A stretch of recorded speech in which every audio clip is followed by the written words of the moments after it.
So part 2, Integrity Boerboel Kennels. Roman Price, how you been, brother? I've been well, brother. I'm very well. Doing well. I'm grateful to be here. My family and God's faithfulness. Even at times when we struggle, He remains faithful. Amen. Amen. So, give me an update. Who's on the yard now? What's your lineup? Well, currently I've retired some girls. I've had to remove some girls from my program, even though they were health tested and everything checked out, but I had to remove them because they were in guardian homes, but when I take the males to them, they wasn't receptive of the males. It's like they don't want no one around their family. So it's like, oh man. So it's good and bad. So trying to get them bred, man, it's like impossible. It's like, nah, we good. So we've had to do some rearranging things, but I'm grateful for the girls that I have here at home, my second generation that stepped up to the plate. Right. How many do you have now? Currently 10. Okay. Yeah, but some are just growing. They're not ready. I got you. So we still got a ways to go with them. But Raptor's still here. He's the big dog on the compound. Nice. His son Biko and his son Bishop are making puppies. My current litter is the first one was born whelped on October 30th. It was 8 puppies. That was Biko and Nandi. The second litter that I have currently was whelped on November the 6th, and that's IBK Bishop and an IBK Flo. So they made some really nice puppies. Both girls are it's the second litter for them. So they've done real well. Now I know there's different types of Boerboel, but in your program, what would you say the general weight range is around? Well,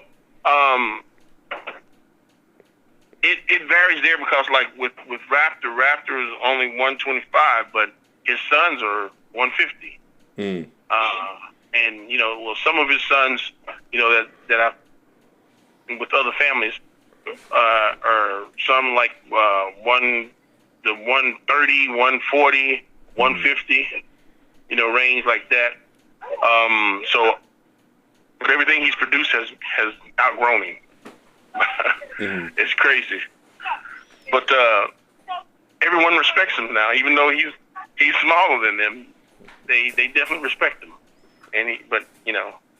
Yeah, I never got Dume, or for everybody listening, that's Yoshi. I never got him weighed in his maturity. But he's definitely more bulldog than Mastiff, that's for sure. Okay. So he's not as large as a typical. I would probably say he's like his father, like Raptor. Okay. But he's definitely got. I'd say he's the size of Raptor, but he has who his mother was Sophia. Sophia. Correct. Yeah. Right. He has more Sophia's build, only he's extremely cut. Okay. Yeah. So the fat head, the really wide shoulders, really wide rear, really cut up. She made some great babies. Now she's retired and living in Massachusetts with her last pup, Teddy Bear. Yeah, the guy wanted her. So he homed her, and then he called me and said he wanted her son. I was like, okay, wow. Now both of them, they're sitting up there with their own bedroom and eating ice cream and steak. It's like, wow. Spoiled. You know, another thing too that I was going to mention. Not only do I love their heat tolerance, but they're very, very rugged animals. Like they're not just going to bust a shoulder on you. Right. And they were built that way for a reason. They had to work. Yeah. Built to do a job. Yeah. Now, in your experience, as far as temperament, trainability, and protection instinct, how does a male compare to a female? My girls are more on point. Anything that moves. Right. My boys are more like, well, let it get a little closer. We'll see. I gotcha. Okay. So it's like, if it's not right in their face, it's like they could care less. My girl's gonna sit and watch it, and it's like they're praying for it to come closer in their face. So they want to get there. Right. Now, I know you're a Boerboel man through and through, but if you had to pick another breed, what breed do you admire?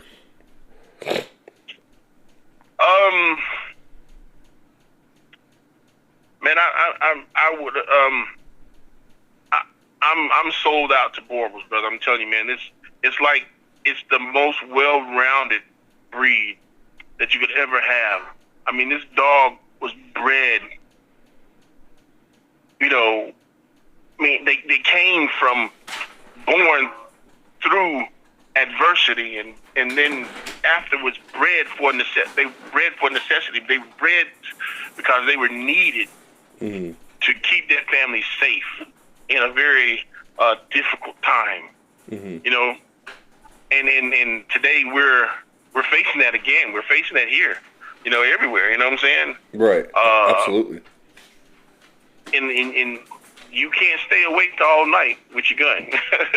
Right. That's a very good point. And going back to heat tolerance, I mean, here in the South, especially with this uncertain world we're living in, if that power goes out and the AC goes out, a Boerboel's going to be just fine. Right. That's a beautiful thing as far as, right. Especially because of how big they are. Right. Now, one that's bred properly now, because you got some that's brachycephalic and the dog can barely breathe. Oh, okay. Okay. See, I never seen one of those. And you see the dogs that look more like the bull mastiff with a flat face. Okay. That dog got some breathing issues. Yeah, it seemed like a lot of your dogs had a nice long muzzle. Yoshi has a really long muzzle, but what I like is it's long but still looks right in comparison with the head. Correct. It doesn't look like just an overly long muzzle, and like a Doberman or a Shepherd would have. Right. Now, I know you do embark, but is there any other testing you do? Well, I do the recommended testing, OFA, hips, elbows, eyes, cardiac, DM, and HU. These are issues that have been found in the Borebo breed. So I want to make sure that I'm not pushing any of that out, or, what I'm saying. I test not only my breeding stock, but also my pups, every litter of pups as well. I do embark genetic DNA testing for breeders with them, and that's just a little added touch of support and love for my puppies and for my new family members, IBK family. Without them, I couldn't do what I do, Right. So making sure that they have that same level of confidence with their puppy. How much does Embark cost to profile a dog? Their kit is $169, but you buy them in bulk, then they're a little cheaper. Gotcha. Okay. When it comes down to selection, when you're looking at a litter of puppies, how do you decide if and when you're going to keep one? Usually by week 7, The breeder, I'm seeing these puppies every day, and I'm watching them as they interact with other puppies, as they interact with their mom, their dad. They're interacting with my family when we go out doing environmental socialization, how they respond to different stimuli. Like sometimes we'll park on the side of the road. I'll set up the little pen outside, and they'll watch cars and trucks and go by, and people laughing and playing and screaming and all kind of things. So that's important because it's desensitizing them to these different various noises, making a puppy more confident puppy, or it's revealing to me what issues that puppy might have. Mm-hmm. So I want the ones that I know are going to be okay. Right. As far as knowing what dog is a good potential protector, do you just rely on the genetics of the breed, or do you see that in specific puppies? You can see it sometimes in some puppies. Some puppies are they're bold early. Mm-hmm. Like when sometimes the dad, one of the bigger dogs, will come up to them, and that one, he'll try to face off the bigger dog like he's gonna protect the litter. Mm-hmm. It's like, okay, yeah, that's a clear indication that puppy is he's brave. Mm-hmm. And that's that came through birth. He didn't learn that nowhere. You know what I'm saying? That's in him already. So it's up to the individual that gets that pup to encourage that and to protect that. Mm. Do you have him on any supplements? I do not. It's just what I feed a quality kibble though. Mm-hmm. Blue Buffalo large breed puppy, and that's done well for me. You mean supplements like for joints and things like that I hear a lot of people giving to their dogs? Yeah, supplements in general. Yeah. Correct. So I don't do that. I haven't had to. One of the things that I do in the whelping box, a lot of times, if a breeder is careful and prepare ahead of time for the puppies in the whelping box, you can eliminate a lot of hip and elbow issues there. Mm-hmm. With proper footing. When a puppy is born in the first couple of weeks and he's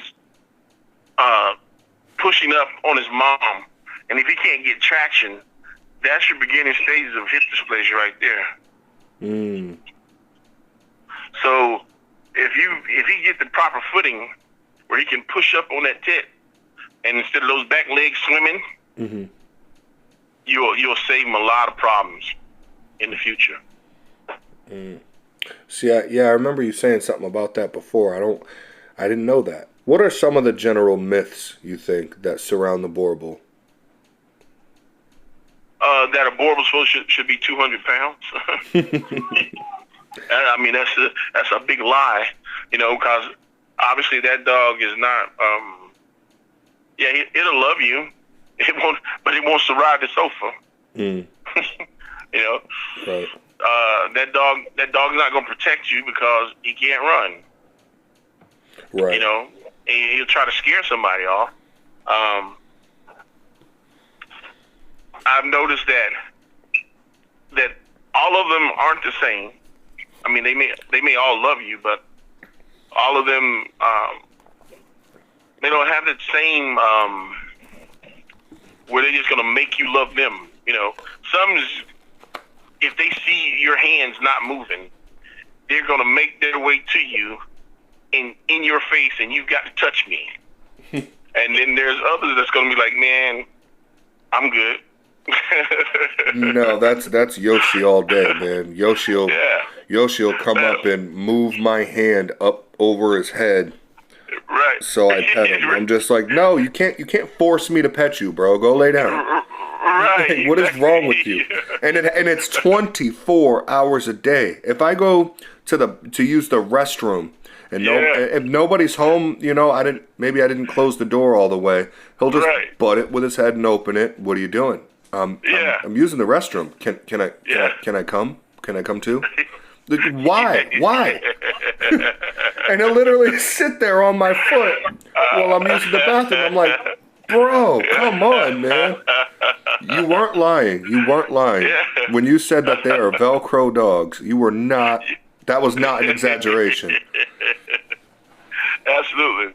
I've got a couple come in the bathroom on you and want to get in your lap on the toilet. I'm like, what, dude? Man, move. Then I've got some that just want to turn around and sit in your drawers. You know what I'm saying? It's like, what in the world? Yeah, or when you're in there, if you left the door open and you're taking a shower and they pop their head in behind the shower curtain and stare at you. Yeah. What are you doing? It's like, bro, this bathtub is not big enough for you to jump in the shower with me. Right? Not even close. Like, you are a giant animal and you're trying to get in the damn shower. I do it, man. So, all my babies got that love in them. You know, everywhere they go, that's what the stories I hear back from the family. You know how these guys, like, they don't know anything about privacy. Not at all. they want to be loved. They want to love on you. I'm telling you, man, I've never had a dog that's so in love with me until I got this breed, and that's what we have. You know. Yeah. If that's the only problem you got with your dog, man, you got no problems at all. Yeah, I mean, I told her she needs to put him in the kennel during the day once in a while, create some space. Right. Because you're not going to be able to even sweep and mop the floor with that guy around you. Right. I mean, it's just everything is a celebration and everything is love, play, and affection. Although, if somebody knocks at the door or somebody's at the back fence, he does turn into a complete psychopath. Right. Like, you have to die. You cannot be here.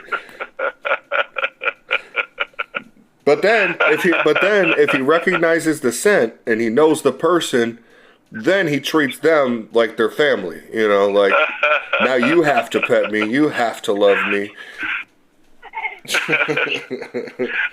I've got a couple that I should have named X-Lax, because every time someone comes close to them, they give them a bowel movement. Oh, shit. Yeah.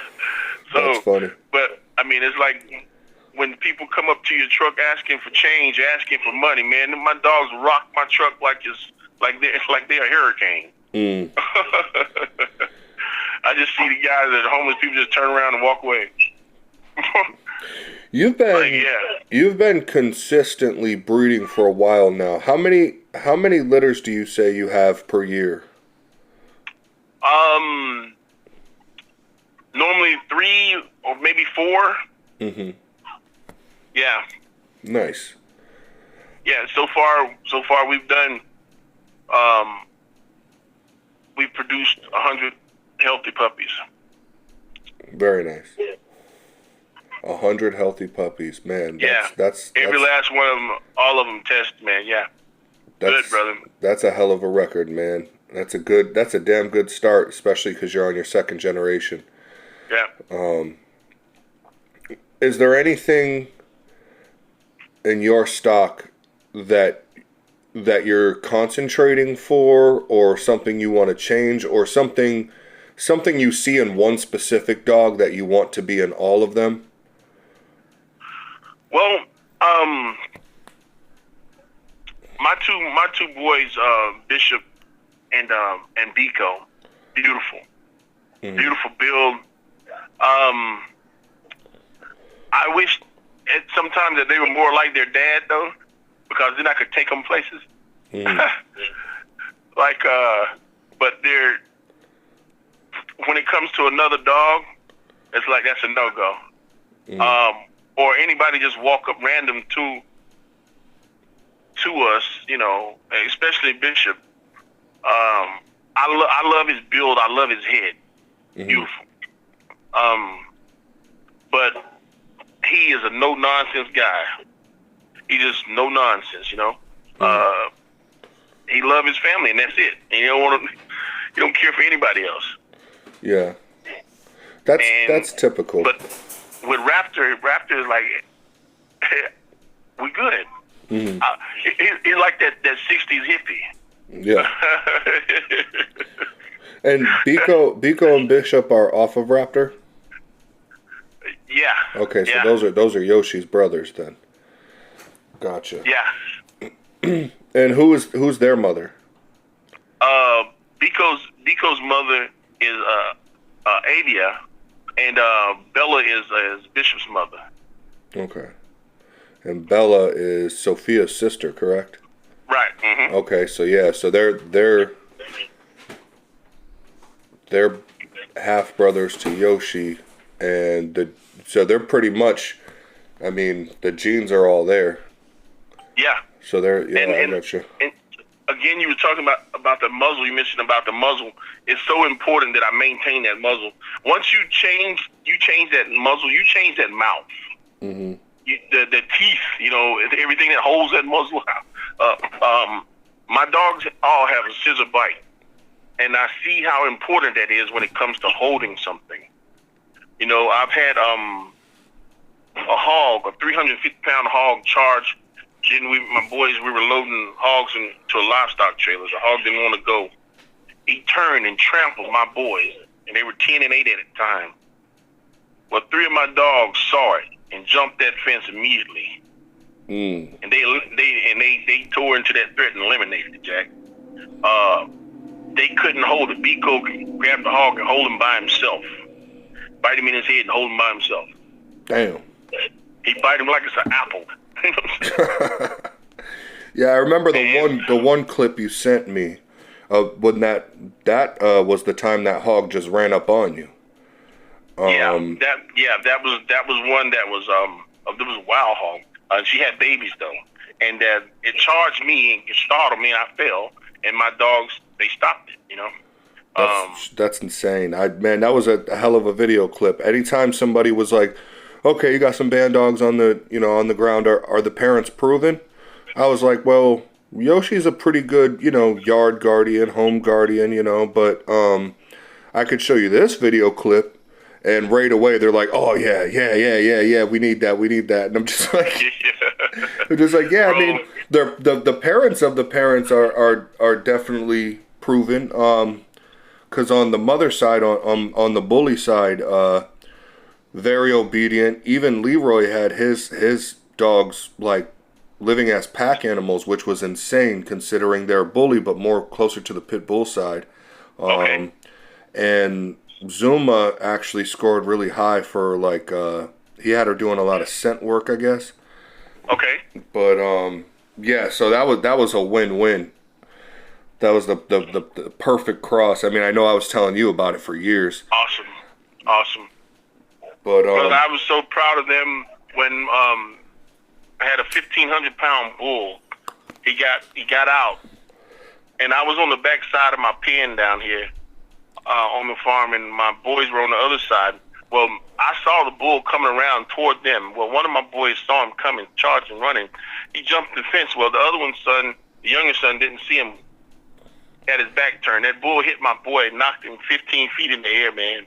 Damn. 6 of my dogs brought that bull down to his knees and had him crying. I'm telling you. Oh, I was so proud of him. Nice. I emptied the deep freezer. Oh, no. Put all the meat in the freezer on the grill for him. There it is. Hell yeah, dude.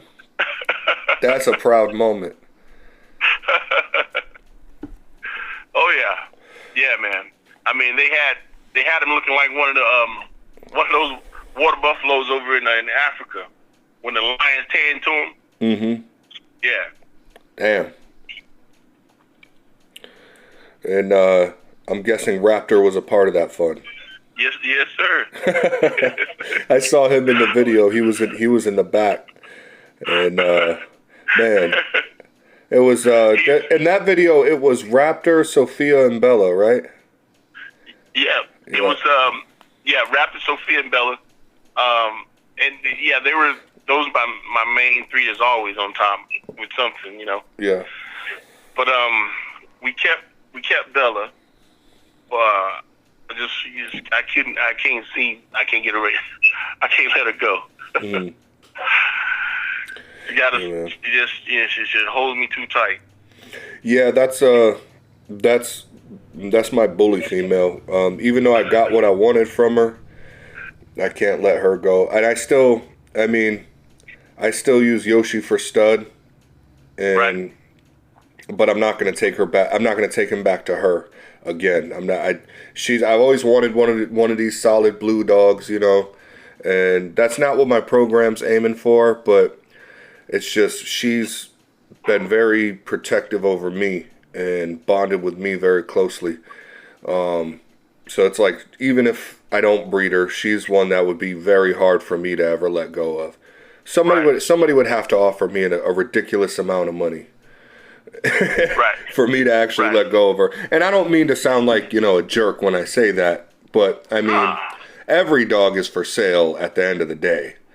If it's a ridiculous amount of money, I'm sure if somebody approached you and offered you fucking, forgive my French, 20,000 for a Raptor, you'd be like, all right. Raptor.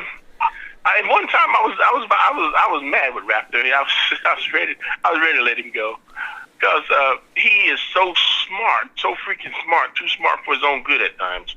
You know, that's so smart, get him in trouble at times. You know, it's like, dude, you sit and know everything. It's like he watches everything, how you do everything, and so he go back and redo it. And it's like getting out, escaping, or you know, just it's not like he want to run off anywhere. He just, you know, hey, you just want to be hanging out. Right. I mean, and, man? A lot of people are, you know, crazy. They fear them. Yeah. And not only that, I mean, I've said it 1,000 times on this channel, and I know you're right up my alley on this one. Is, you know, I put God first, my family second, and the dogs That's third, and I don't really want to be around many other people unless they fall into that category. Like, right. you know, me and you have talked for years, not only over the dogs, but, you know, being brothers in Christ. That's pretty much the only kind of people I really want to vibe with. You know, everybody else in this world, I mean, this is the devil's world. You know, he owns the place, and it's all going to burn at some point, and it just seems like this generation doesn't care. Right. So I'd much rather just be around the family and the dogs. I mean, and the bond, man, the bond these dogs have. I mean, they're living in the moment, and all they think about the entire time is you're awesome. You know, I want you around. I want to be around you. I wish somebody would try to hurt you. I'll kill him. I'll kill him. I mean, I think it's so funny that so many of the real dog men that I talk to, are all Christian. It only cements the idea that I think, you know, God made it a point to bless us with these canine companions.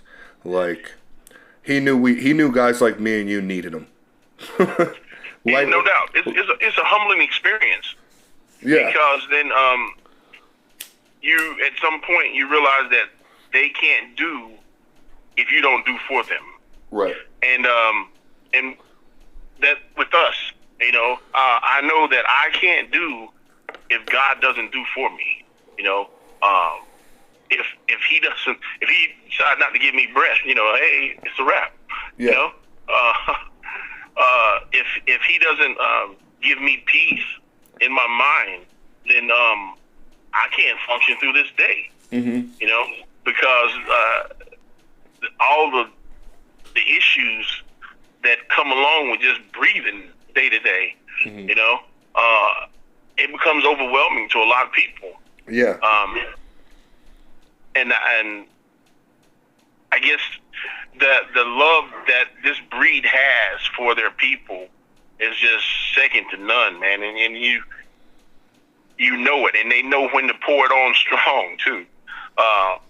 They love you all the time, but when there's certain times, when you, what people call it, caught in your feelings, your dog can sense that. He picks that up, and they come in with love. They're trying to bring it to you.